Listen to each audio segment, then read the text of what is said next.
Welcome to another NCIXPC Systems Edition, guys. This is actually one of the best looking systems we've done on this show. This is the IG-96F SLI, which is of course a completely self-explanatory product name. But just in case you didn't follow along, that is for Intel GeForce. It's from the Extreme 9 performance class. It is the 6th machine of this class released this CPU cycle. It is a full tower, that's the F. And the SLI, I hope, is pretty self-explanatory. There are actually 2 graphics cards inside this system running in SLI mode.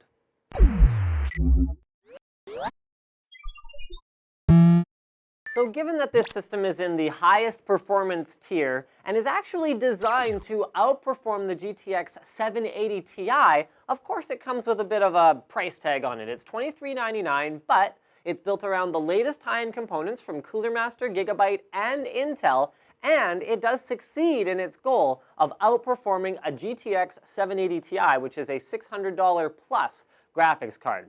So for the exterior, we've actually got the new CoolerMaster Cosmos SE.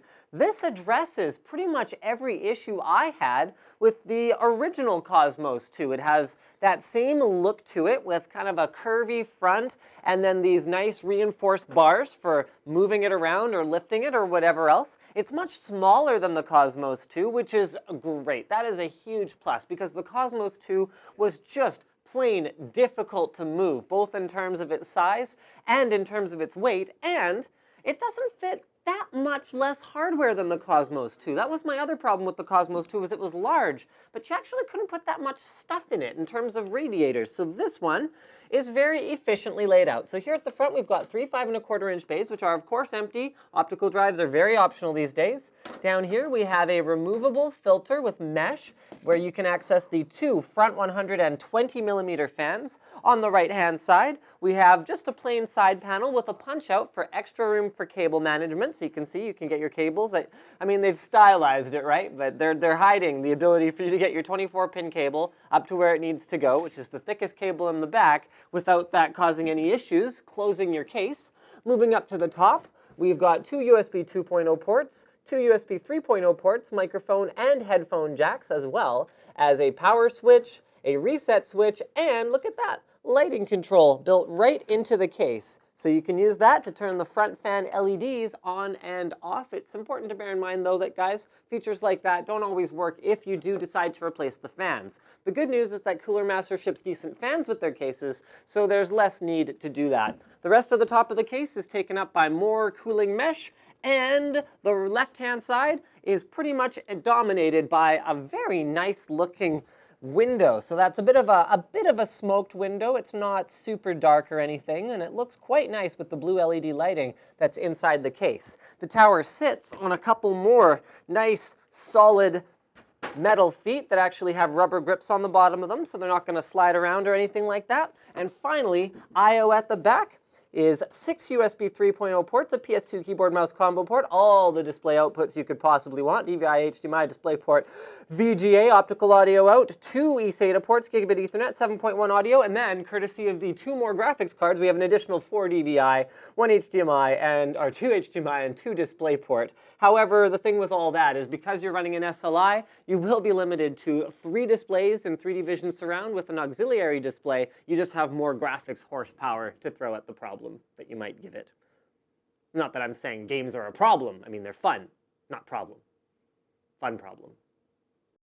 And of course, a $2,000+ system without beefy internals is not going to be that appealing. So once we get inside, we find, wow, that is a clean layout. So there is so much room back here for cable management that they probably could have gotten away with not doing that punch out on the side panel, but they did. So you can see that that allows all of the wires to be run extremely cleanly. You can hardly see any of them, although part of that too is because of the black interior of the case and the modular black cables on the V-Series 850-watt power supply make it kind of difficult to pick them out.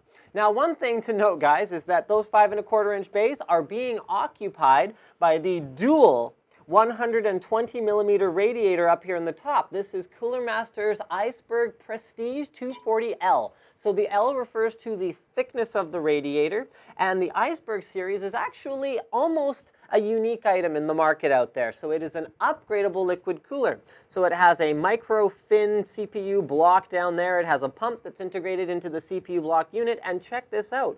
Replaceable fittings. So these are using 3/8 inch ID, 1/2 inch OD tubes and fittings, and then you can actually add more components to it in the future if you want, including more RADs, graphics card water blocks, all that kind of cool stuff. Love this approach, very similar to what Swiftech's done with their all-in-one liquid coolers.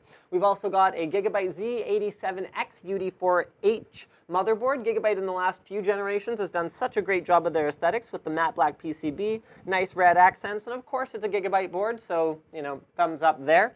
There's 16 gigs of KINGSTON HYPERX Beast memory, so that's running at 2133 megahertz. So remember, guys, in games like Battlefield 4, well, I think Battlefield 4 is the only one so far, but in Battlefield 4, you do get a tangible performance improvement from faster memory, so thumbs up for that as well. And then we've got two Gigabyte GTX 770 2 gig cards. These are overclocked cards in SLI. They both have WindForce coolers, so these are coolers capable of dissipating up to 450 watts of heat. However, they are open coolers, so that is to say they don't exhaust all the heat out the back of the case. You need to make sure that you have adequate ventilation inside your system if you want to correctly leverage cards like this. And the good news is that this case does happen to have that. Those two 120 millimeter fans have no restrictions. They are able to move air freely onto those graphics cards, keeping them extremely cool. Storage is taken care of by a Kingston HYPERX 3K 240 gig SSD and